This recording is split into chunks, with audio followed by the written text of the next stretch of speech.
É nosso entrevistado de hoje no estúdio o advogado e professor de Direito Moacir Caran Júnior. O professor Duda Trevisani conversa agora com o nosso convidado. Doutor Caran, boa tarde. Boa tarde. Bom, eu tenho uma alegria muito grande de conversar com o Caran, não só por ser amigo particular do Caran, mas porque o histórico do Caran nos meios jurídicos, acho que talvez poucos advogados em Bauru tenham a imagem tão boa de profissional competente que o Caran tem. Então é gostoso conversar com quem se destaca numa profissão, numa arte, num esporte e etc. E o Caran tem realmente talvez uma das mais respeitáveis bancas advocatícias da região. Todo mundo sabe que é um advogado cobiçadíssimo por qualquer cliente, e além disso é um mestre de faculdade de Direito aí, com uma expressão muito grande. Doutor, fala um pouquinho dessa banca que todo mundo diz que é invejável. Agradeço as palavras, Duda, sobretudo, e agradeço fundamentalmente pelo convite para a gente poder bater um papo acerca das questões jurídicas. Na verdade, eu estou aqui hoje especificamente para divulgar aí uma atribuição muito mais do que uma simples divulgação, que é o advento do novo Código de Processo Civil, tão aclamado, tão esperado por todos nós, principalmente nós operadores do direito, e eu estou à sua disposição, fico muito feliz por estar retornando aqui à casa para poder trocarmos uma ideia, um bate-papo processual, vamos dizer. Como é que tá? Não saiu ainda das esferas legislativas, legislativo, né? Tem de mudança importante? Bom, antes de mais nada... Como é que está sendo esperado pelos advogados do teu nível? Pois não. Bom, o que eu preciso dizer para você, antes de mais nada, como introdução, é que o Código de Processo Civil, diferentemente do Código Civil, do Código Penal, não se trata de uma codificação de comportamento, vamos dizer, né? Não é como você deve se portar, o que pode e o que não pode fazer. O Código de Processo Civil está relacionado muito mais com os operadores do direito, é mais para os operadores do direito, notadamente juízes, advogados, promotores e os demais, no sentido de, vamos dizer, tutelar ou administrar, dar paradigmas de direções processuais, os caminhos do processo, não é? As garantias das partes que discutem um determinado processo, com relação às quais os recursos cabíveis para você interpor até o Supremo Tribunal Federal, quando um recurso pode ser interposto, quando não pode, o que pode um juiz, quais são as limitações das partes, dos advogados. Então é um assunto que não é muito popular, vamos dizer, mas que atinge frontalmente a sociedade, porque ela é a grande vítima de todo o problema aí que acomete o Poder Judiciário hoje, que se não são poucos, você sabe, eu sei, todo mundo sabe. Qual a mudança básica que você acha que pode acontecer no novo Código? Olha, a gente tem procurado divulgar, até por conta de uma determinação do Instituto Brasileiro de Direito Processual, que eu honrosamente faço parte, e o Código ele surgiu, inclusive é uma iniciativa do Zé Sarney, através de um projeto de lei de 2010, desde lá que está a tramitação legislativa, e nós sabemos que isso tudo é muito moroso, é muito traumático até. Sobretudo para nós advogados, porque nós ficamos numa expectativa, se esse código passar a vigorar de uma hora para outra, né, como é que nós vamos fazer com os processos já em andamento? No magistério especificamente, nós temos que licionar matérias afetas ao código vigente, que amanhã ou depois estará revogado. Como é que nós faremos com essas pessoas, com os nossos alunos, que estão recebendo as informações agora do código vigente e que amanhã ou depois teremos um código novo?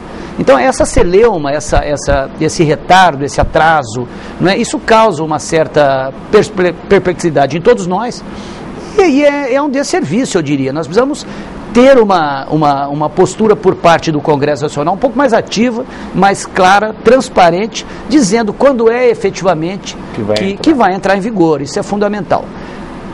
Especificamente a sua pergunta, o código ele é muito mais conciso no aspecto teórico, técnico, e o responsável pela idealização é o ministro Fux, inclusive, que é o presidente da comissão de elaboração do Código de Processo Civil.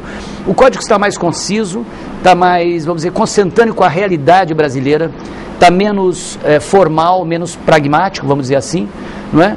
Mas eu fico preocupado, porque nós precisamos também nos informar acerca dele. Como é que o judiciário vai recepcionar um código atécnico, vamos dizer assim, e mais popular, mais acessível, não é? Mas será que nós temos o aparato judiciário preparado para receber essa nova codificação? É uma indagação de todos nós, isso me preocupa muitíssimo, sem dúvida alguma. Há um conceito popular que a justiça é lenta. O código vai encurtar caminhos? Olha, Duda, eu, para dizer a verdade para você, eu sou um pouco descrente. Quando nós falamos em reformulações teóricas, na verdade, não adiantará nada, ao meu ponto de vista, se nós não tivermos também uma vontade política para resolver o problema do Poder Judiciário. Nós temos aqui problemas seríssimos em cartórios, nós temos uma deficiência de serventias judiciais, nós temos um número pequeno de juízes do Ministério Público, do membros do Ministério Público. Então, se o Código passar a vigorar, mas sem uma adequação, uma harmonização, vamos dizer, uma atualização da sofisticação propriamente, né, do Poder Judiciário, e aí entra a questão da vontade política, porque você precisa de dinheiro, sem o dinheiro não, de nada adiantaria. Eu não tenho muita preocupação. Eu acho que só o Código é muita responsabilidade para o Código de Processo Civil, como um repositório de normas, resolver o problema do Poder Judiciário no país. Nós precisamos pressionar a imprensa e todos os órgãos que possam pressionar o Executivo no sentido de canalizar dinheiro para a reformulação ampla no Poder Judiciário. Me parece até essas codificações, parece um tanto como um paliativo, vamos dizer assim. Parece que é tampar a boca da sociedade, tampar a boca da imprensa, no sentido, estamos fazendo alguma coisa. Mas dinheiro mesmo para sofisticar, para dar condições, a gente não tem visto, ou pelo menos não temos informações a esse respeito. Vê se eu estou certo. À distância, eu que não sou advogado, a impressão que eu tenho é que os processos cíveis são muito mais difíceis do que os criminais, trabalhistas, até porque, na minha ótica, os trabalhistas, os criminais, têm regras entre aspas, que são... E o civil, cada caso é um caso, cada trato é um trato, cada 2 tratos são 2 tratos, e que realmente é uma coisa muito mais complexa, e se não tiver acordo, é muito mais difícil de resolver em pequeno prazo. Sem dúvida alguma. Estou certo? Absolutamente certo. Principalmente pelo próprio Código de Processo Civil, que é muito mais complexo, muito mais minucioso, enredado, difícil a sua compreensão. E aí fica muito a critério dos próprios magistrados, como aplicar. Nós temos magistrados mais formais, mais meticulosos, temos magistrados, vamos dizer, mais que lidam mais facilmente com o direito processual, mais ativos. Em Bauru nós temos um número de juízes muito bacanas, muito operacionais, muito facilitadores dos atos processuais. Mas você está certo, o processo criminal, os juízes têm muito mais liberdade nesse sentido, porque na dúvida absolve-se, na dúvida em dúbio pro réu. Existe uma série de preceitos que autorizam uma liberdade muito maior com o juiz criminal do que o juiz do civil. Trabalhista mais ainda, né? Mais simples ainda. Né? Mais simples ainda, mais simples. E eles conseguiram simplificar muito os últimos anos, inclusive o sistema de comunicação de atos processuais deu muito certo. Um sistema que foi, vamos dizer, terceirizado até, feito inclusive em convênio com os Correios. O Poder Judiciário Estadual também é assim, mas na Justiça Trabalhista funcionou muito bem e os juízes têm uma versatilidade muito grande para lidar com as questões da sociedade. Tem sido muito bom a Justiça Trabalhista, sem dúvida alguma. Eu entrevistei um juiz aqui de Bauru, que eu não vou nem falar o nome, porque na época teve juízes que ficaram bravos quando ele veio aqui. E ele foi de uma coragem, de uma abertura muito grande. Ele colocou assim, olha, infelizmente não tem regras, não tem critério para se medir a produtividade de um juiz. Tem juiz que trabalha demais e tem juiz que trabalha de menos. O ministro Joaquim Barbosa agora está cobrando maior produtividade das ações no Supremo. O que você tem a falar sobre isso, cara? Eu concordo, não há um critério realmente, né? Nós temos juízes, todos nós conhecemos quem são os juízes que trabalham mais, outros que trabalham menos, etc. Os juízes hoje, Duda, têm serviço a todo instante. O número de demandas judiciais são muito grandes, muito altos, etc. O grande problema é que nós temos uma cultura que está se eternizando e que nós não podemos deixar que isso se eternize, no sentido que os processos são morosos mesmo, porque precisam ser. Não é? Agora, por outro lado, também há uma deficiência de juízes também, isso precisa ser relevado. Há juízes que têm uma disposição maior ou menor. Tem, muito grande, acentuadamente. Então, também, por outro lado, nós entendemos alguns juízes, não é, que têm limites, que têm as suas horas de trabalho. Quer dizer, o juiz também não pode assumir esta responsabilidade de resolver todos os problemas relativos ao número de demandas, sobretudo porque pode ser acometido até de uma doença, de um cansaço, de um estresse. Mas isso é fato, nós temos uns que mais dispostos, outros menos dispostos. Mas em Bauru, graças a Deus, a nossa região, nós estamos muito bem servidos. Como é que você viu essa reunião do ministro Joaquim Barbosa com os membros de entidades, aonde ele abertamente ficou abismado com o custo de mais 4 tribunais e acusou os presidentes de entidade de atitudes sorrateiras? Eu fiquei estarrecido, né? Sobretudo em que pese o temperamento do ministro Joaquim, seu temperamento árido, né? Vamos dizer assim, um temperamento complicado, mas de qualquer maneira eu acho que ele poderia ter dito o que ele disse de uma forma menos deselegante. Claro. Eu vi pela imprensa, eu acho que o que você viu, não tenho detalhes se houve uma provocação, mas mesmo se tivesse havido uma provocação, acho que essa retorção não foi injustificável. Acho que não cabe efetivamente ao ministro do Supremo, não é? Agir como agiu e nós vimos também, publicamente, não é? Parece de uma irritação patológica até. Chama o cara no banheiro lá e fala, olha... Conversa, quase decreta, inclusive, a prisão do outro juiz por um tris. Ou o senhor fique quieto ou eu vou mandar prender. Por um tris isso não ocorreu. Não fala a hora que eu estou falando. O Pedro Valentim pergunta para você. Você conhece o Pedro Valentim? Grande, foi meu aluno, foi meu aluno, grande menino. No criminal não existe mais a figura do adultério, mas pelo Código Civil, esta prática pode tirar direitos de partilha de um dos cônjuges. Ele está perguntando isso. Ele pergunta, essa prática pode tirar direitos de partilha de um dos cônjuges? Bom, antes de mais nada, é importante ressaltar que o adultério é manter uma relação extraconjugal, não é? No processo criminal, realmente, isso foi extinto e eu achei que tardou essa extinção desse tipo de crime, porque o Estado não deve interferir dessa maneira na vida das pessoas. Cada um resolve os seus problemas e eu achei muito importante essa extinção. Agora, no âmbito civil, que é o âmbito, inclusive, que eu mais atuo, realmente está previsto o adultério como uma violação aos deveres do casamento. Não é? Então, ela não tem uma repercussão, caso caracterizado, o adultério entre um casal, não tem uma repercussão direta na questão patrimonial em termos de partilha.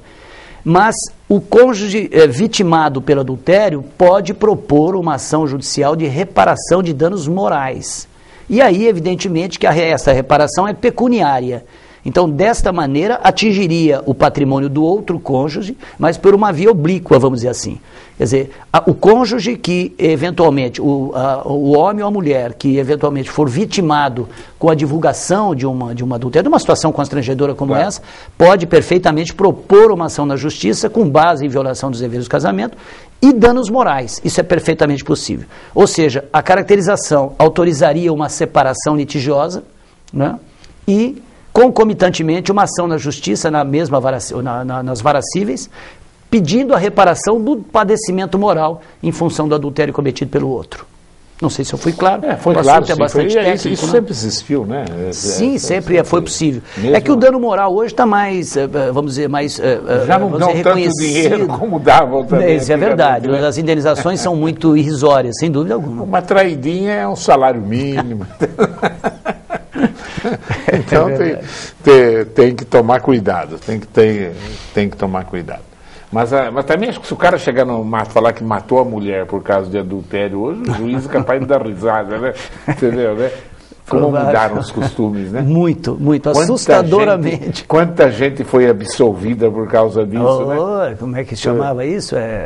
Honra, defesa. A honra, uma coisa da honra, por aí, defesa da honra. Assim, né? Lamentável. O doutor Natanael é advogado também, cara. Ele pergunta, doutor, na visão do senhor, como especialista no Código de Processo Civil, por que alguns juízes rejeitam os contratos de gaveta feitos com terceiros interessados? Eu creio que ele está se referindo à questão de aquisição de imóveis, talvez, não sei exatamente se o Natalino quis dizer isso. Um abraço ao Natalino, bem como ao Pedro.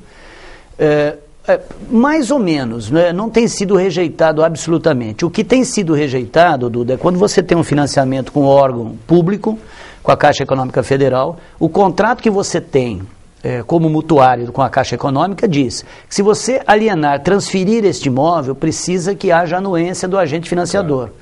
Então aí surge o problema, as pessoas acabam vendendo isso para terceiros, sem autorização do interveniente que nós falamos no contrato, e aí falece o mutuário e o sistema da Caixa Econômica ou outros financiamentos normalmente prevêem a quitação em nome dos herdeiros. E aí os herdeiros não querem transferir efetivamente a propriedade para o adquirente, para o comprador. E aí surge um problema tremendo. Mas hoje já tem sido reconhecido que esses contratos de gaveta, se é que ele quer dizer isso a respeito da aquisição de casa própria, já tem sido recepcionado pelo judiciário o direito destes terceiros que compram de boa fé terem o imóvel passado para o seu nome. Até porque é de boa fé, pagou um valor. E os herdeiros, alguns herdeiros mal intencionados, acabam dizendo, você vai se beneficiar com o falecimento do meu pai. Na verdade não é isso, o imóvel foi efetivamente vendido, o seu pai, que foi o mutuário, pegou o dinheiro, então, portanto, ele transferiu a propriedade. Mas tem sido recepcionado, tem até uma posição bem sólida do Superior Tribunal de Justiça a esse respeito hoje. Você tem acompanhado essa dívida da Coab, Caran? Você tem procurado? Não, só pela imprensa, mas muito pouco, Duda. Eu tenho ficado pouco, tenho viajado bastante, confessadamente, eu não tenho acompanhado detalhadamente. A responsabilidade da prefeitura, que tem, numa sociedade anônima, mais de 70% das cotas, você acha que ela é responsável pela dívida nesse caso ou por outros motivos do contrato? Duda, eu não saberia dizer prontamente, eu não estou acompanhando esses detalhes, precisaria ver os contratos para poder me posicionar para você. Eu fico te devendo uma explicação mais técnica a respeito disso. Como é que você achou o que o Zé Dirceu falou, que o ministro para ir para o Supremo foi pedir ajuda dele e disse que ia tirar de letra a condenação do mensalão? Olha, você é um cara de pau de primeira. É um cara de pau, desprestigiado, é o grande algoz do momento. Eu tive a oportunidade de conhecê-lo pessoalmente. O Lula abandonou ele mesmo, que eu nem sabia dele. Completamente. Eu acho que ele não é digno de crédito nenhum perante a história brasileira e perante o mundo, não é? Porque está evidenciado que esse sujeito foi o pivô de tudo e está muito claro. Fez tudo para ele ser o sucessor do Lula. Não tem a menor dúvida, está evidente. E ele falar do ministro Fux, que eu conheci, tive a oportunidade de conhecer o ministro Fux pelo Instituto Brasileiro de Direito Processual, que é uma pessoa absolutamente equilibrada, honestíssimo e talvez um dos melhores juízes de todos os tempos no Brasil. Eu duvido muito que tenha havido esse tipo de comentário, principalmente pela posição do próprio ministro Fux, é um sujeito muito discreto, um carioca, bom de bola, muito bom de bola, um processualista do mais alto nível. Eu tenho absoluta certeza que foi um comentário sem qualquer fundamentação por parte do seu. Eu achei muito corajosa, inclusive, a resposta do Fux. Eu disse, olha, quando eu comecei a analisar o processo, eu tinha até uma ideia, eu achava até que não havia envolvimento, mas à medida que eu entrei no processo, eu me convenci do envolvimento. Provavelmente. Mas eu acho que ele não anteciparia isso. Deve ter sido uma conversa paralela, alguma colocação, exatamente por não ter os fatos, né, suficientemente esclarecidos. Horácio Giacomini é de Duartina. Ele pergunta, boa tarde, Duda e convidado. Olha o que estão querendo fazer. Dá opinião sobre isso. Proibir o Ministério Público de investigar os prefeitos. Estão brincando com a gente. Isto não pode acontecer. Olha, eu acho que o Ministério Público, nós estávamos conversando antecipadamente aqui, mas eu acho que o Ministério Público tem prestado um serviço muito grandioso à sociedade brasileira. Né? O que seria de nós, juntamente com a imprensa, inclusive. Quer dizer, nós estaríamos literalmente liquidados, não é, se nós não tivermos essa instituição. O MP tem se postado de uma maneira por mais que possa ter alguns exageros. Sim, mas como toda. Mas isso aonde que não tem? Isso é individualmente, né? alguma coisa esparçada. Eu acho que é um serviço prestado sem dúvida, nós temos que louvar, sobretudo com essas prerrogativas constitucionais, com as ações de probidade administrativa, com as curadorias, É um serviço grandioso. Eu acho que o aperfeiçoamento democrático do país hoje, Duda, está diretamente relacionado com essa atividade intensa do Ministério Público, concomitantemente com a imprensa. Mas você imaginou se eles saírem da investigação de político? Nós estamos desgraçados. Não tem onde pôr esse povo todo. É verdade. Se reformular, inclusive, a legislação de execução, a legislação penal, nós vamos ter que ocupar os estádios brasileiros para colocar tanta gente corrupta. Concordo plenamente com você. Paula do Jardim Solange. Gostaria de saber do advogado se hoje a mulher, eu ia até fazer uma pergunta parecida com a dela, que a mulher que mora com o companheiro tem algum direito perante a justiça. É preciso morar junto depois mais de 5 anos para comprovar união estável ou isso mudou? Não, hoje não há essa exigência mais. O fato de estar com uma outra pessoa, ainda, pelo menos ainda de sexos diferentes, claro, né, porque já nós vamos evoluir para isso também, já estamos evoluindo, na verdade não há essa exigência temporal, quer dizer, 5, 2, 3, às vezes, até porque às vezes uma convivência de 1 ou 2 anos é muito mais sólida, muito mais moro-uxória, que nós falamos, mais, vamos dizer, fiel do que propriamente uma de 4 e 5 anos. Basta que se evidencie a intenção de constituir família. E construir família não necessariamente tem a ver com filhos. Claro. Né? O fato de fidelidade, importante. A continuidade, a fidelidade, a ostensividade, quer dizer, mostrar-se ao público, não é isso que nós chamamos de conviventes e vida moro-uxório, que vem do latim, mas é uma condição para que se estabeleça direitos da mulher em relação ao homem e o homem em relação à mulher. É importante a sua telespectadora que se elabore, e tem sido muito importante no início dessas questões, nós fizemos, no meu escritório, nós fizemos muitos contratos de união estável, na verdade, não é? Assim, apenas para delimitar, para ficar evidenciado o início da convivência. Por que eu digo isso? Porque quando você tem evidenciado o início da convivência, todo o patrimônio adquirido após aquela data, e já está evidenciado documentalmente, passa a fazer parte desse patrimônio o outro cônjuge. Então é uma questão contratual, por isso que eu reputo importante que se faça, ela constitua aí um profissional da área, elabore um documento e, sobretudo, registre isso no cartório de títulos e documentos, para que dê ciência a terceiros, para que torne público esse documento. Isso é muito importante. Inclusive para a pensão de INSS. Também você evidencia, sem dúvida alguma. O INSS muitas vezes rejeita, ilegalmente, arbitrariamente, rejeita algumas documentações.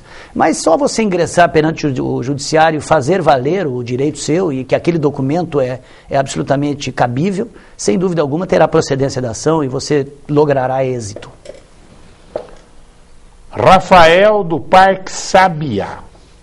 Doutor, em Brasília, no Congresso, para os deputados votarem os próprios salários, demora 3 dias para eles mudarem demora 3 dias.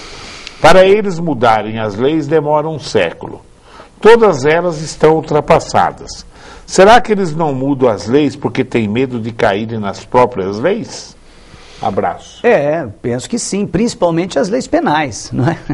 Essa dificuldade da reformulação, atualização da legislação penal brasileira, a dificuldade eu suspeito que só pode ser por conta disso. E olha que não é falta da imprensa estar tocando esse assunto. Nós vemos todos os programas televisivos, não é, que querem, que pedem, que pleiteiam isso, e nós não vemos movimentação nenhuma no Congresso Nacional a esse respeito. Algumas modificações tópicas, né, individualizadas, mas que é muito pouco para a situação que nós atravessamos do país, que é catastrófica, lamentavelmente. O Collor se ferrou numa dessa, né? Qual foi a do Collor?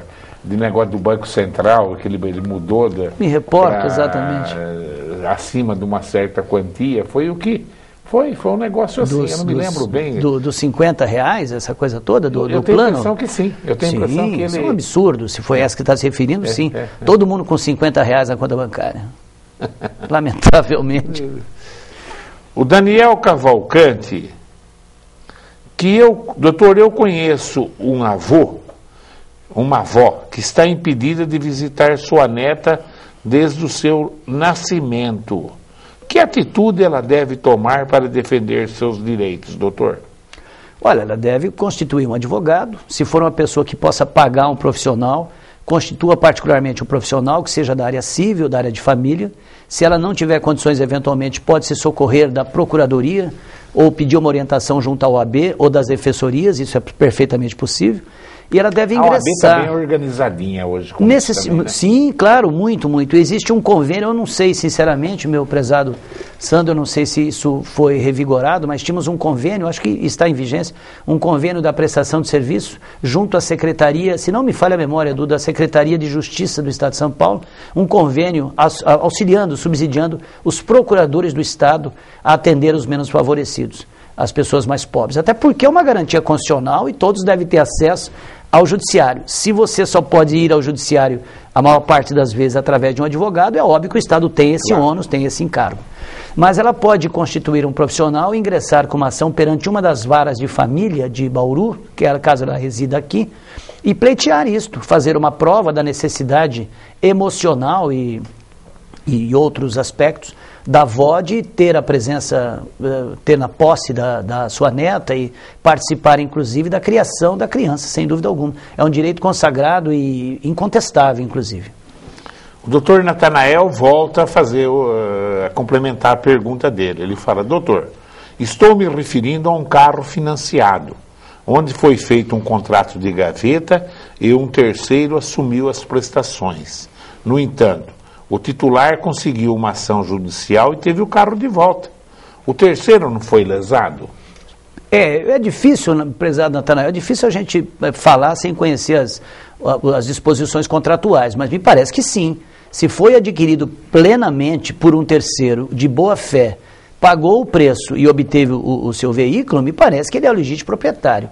A questão da posse da propriedade está muito ligada, e eu posso dizer isso com propriedade, que eu lido muito com isso, está muito ligada à boa-fé, seja uma posse justa, uma transferência justa. E para o direito, Duda, na verdade, hoje, vale aquilo que é verdadeiro. Eu acho isso sensacional. Vamos deixar um pouco a técnica de lado e vamos ouvir as pessoas. Nós precisamos de bom senso. Direito é bom senso. Agora, precisa ver o contrato. Se o contrato veda terminantemente essa transferência. Aí nós precisamos analisar, fico devendo uma resposta mais conclusiva aí para o meu querido Natanael. Agora, para transferência de carro, eu acho que os cartórios evoluíram muito, né? Sem Hoje, dúvida. se você não for lá, outro não pode assinar por você, nem com procuração. Não nem pode, nada, tem né? que ser concomitante, Isso tem que ser ali, muito bom, importante, muito bom muito isso. importante.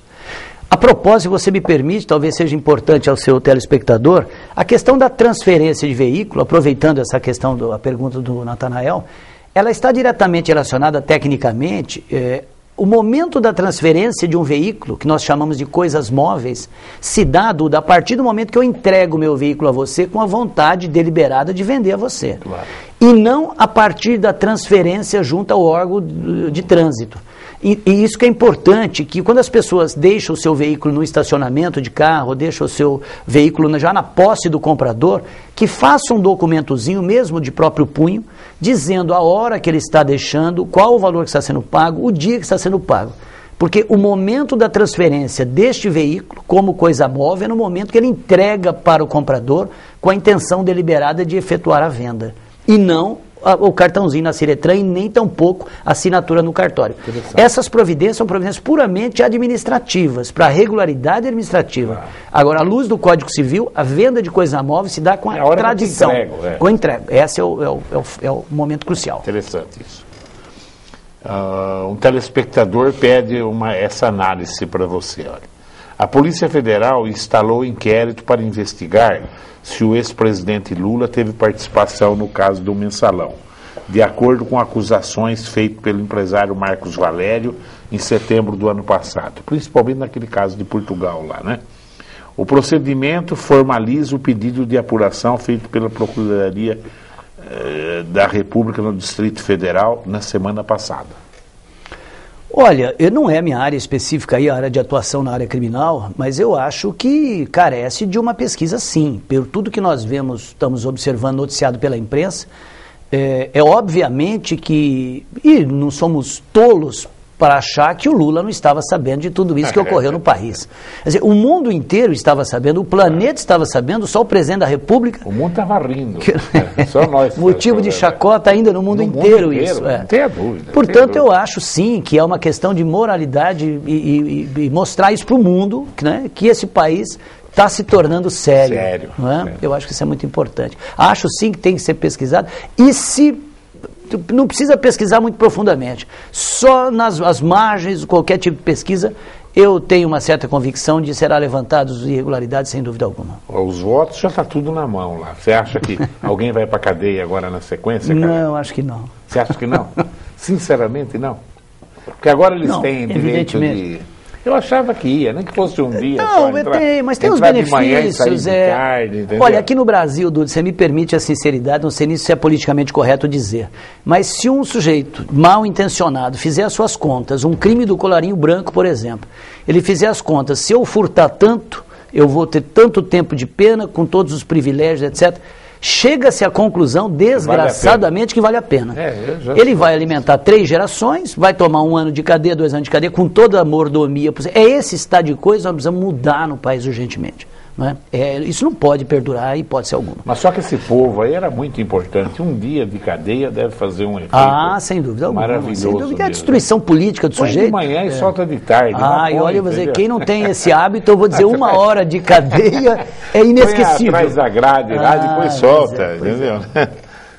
Ó, o Marcos do Parque Vista Alegre. Eu estou te explorando aqui, o que eu vou fazer? Eu estou à disposição, muito gratificante, eu fico feliz. Tem que vir mais vezes aqui. Estou à sua disposição, pode me chamar que eu venho, com todo prazer. O Marcos do Parque Vista Alegre. Gostaria de saber do Dr. Caran. Eu tenho uma união estável há 5 anos. E eu comprei um terreno há 10 anos. Portanto, 5 anos antes dessa união estável. Construí recentemente uma casa nesse terreno, financiado pela Caixa em meu nome. Quero saber se a minha companheira tem direito ao bem. Não tenho filhos com elas, mas do meu casamento anterior, sim. E agora, doutor? Bom, vamos por partes. A pergunta dele é bem complexa. A questão da união estável, Duda, se não houver contrato estabelecendo o contrário, presume-se que ela seja regida pelo regime de comunhão parcial de bens. Isso pouca gente sabe, inclusive. Ou seja, você passa a ter uma união estável e não tem contrato dizendo o que é seu, o que é dela, etc., rege pelo regime de comunhão parcial. Ou seja, tudo aquilo que já se tinha pertence a ele e o que passaram a ter juntos, a partir da comunhão, da união, passa a ser de ambos.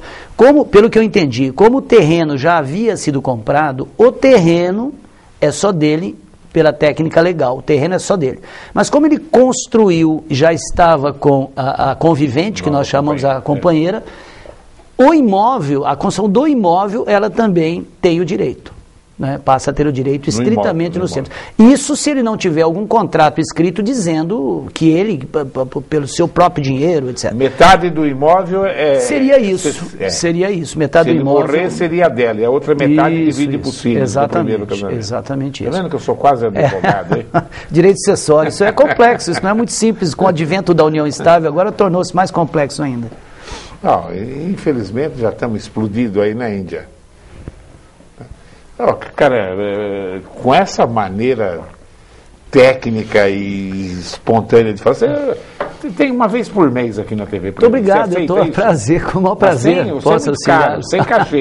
Tem que entender um prazer estar com vocês. É uma TV educativa. Eu já tive aqui desde o início da TV, com o maior prazer eu continuaria com você, Duda. Muito obrigado. Lembranças do saudoso Mandalite. Mandalite, da Mattioli, grandes amigos, saudoso Mandalite, sem dúvida alguma. Foi nessa mesa mesmo que nós fazíamos Zé Direito. Eu tive muitas vezes e ele dava uma informalidade cômica aqui até. Era muito agradável, saudoso Mandalite. Acho que o Mandalite, a vida dele inteirinha foi cômica, viu? Sem dúvida. Ele era meu parceiro do truco, né? Sim. Então eu no pé com o zap. Você sabe jogar truco? Não sei, não sei. O telespectador sabe. Eu no pé com o zap, então você dá o sinal pro parceiro para ele não trucar, para deixar o cara trucar. Você já ganhou 3, aí você põe 6, né? Aí eu pisquei para ele, que eu tava com o zap, né? Pisquei para ele. Aí passou, a hora que passou lá, ele trucou. Aí o cara correu. Aí eu virei, pô, Mandalite, eu não pisquei para você? Falou, pois é, rapaz, você piscou. Eu falei, o que será que esse rapaz está querendo comigo? Era uma grande figura, uma grande figura. Muitas saudades dele, viu? Foi um amigo do nosso coração. Continua. Doutor Caran, o senhor gostaria de falar mais alguma coisa para o nosso telespectador? Eu gostaria sim, gostaria de dizer que é importante todos participarem, né? Todos nós devemos continuar com a nossa indignação, né? Nesse estado de coisa que nós vivemos, e o Poder Judiciário, nós precisamos acreditar no Poder Judiciário, Duda. Vamos brigar com o Judiciário, vamos falar, mas vamos nos socorrer do Poder Judiciário. Constitua os advogados, peça orientação a ordens advogados, peça orientação à magistratura nos atendimentos semanais, diários, peça orientação aos membros do Ministério Público e vamos exigir nosso direito, porque só assim, na minha modesta opinião, nós conseguiremos aperfeiçoar esse país e botar na cadeia que nós tivemos que botar, não é? E ter os nossos direitos reconhecidos todos os dias como cidadãos brasileiros. Eu digo assim, ela pode tardar, mas ela não falha, né, cara? Sem dúvida, tenho certeza disso. Prende os caras, pelo menos por um dia, eu já fico feliz, viu? Caramba, todos nós. Muito obrigado. O prazer é todo meu. Tá? Agradeço muito. Abraço a todos. Vocês viram o doutor Caran falar que uma vez por mês ele vem sem cobrar honorários na TV. Com um grande prazer, um grande prazer. Muito obrigado. É um grande prazer ter o doutor Caran aqui. Tenho uma admiração por ele muito grande e aprendi a ter essa admiração por você na época do programa seu, da Mattioli e do Mandaride aqui na TV Prevê. Saudoso. Tá? Viu? Muito obrigado, Duda. Muito obrigado. Continue aí ligado nos horários alternativos da TV Prevê. Tchau.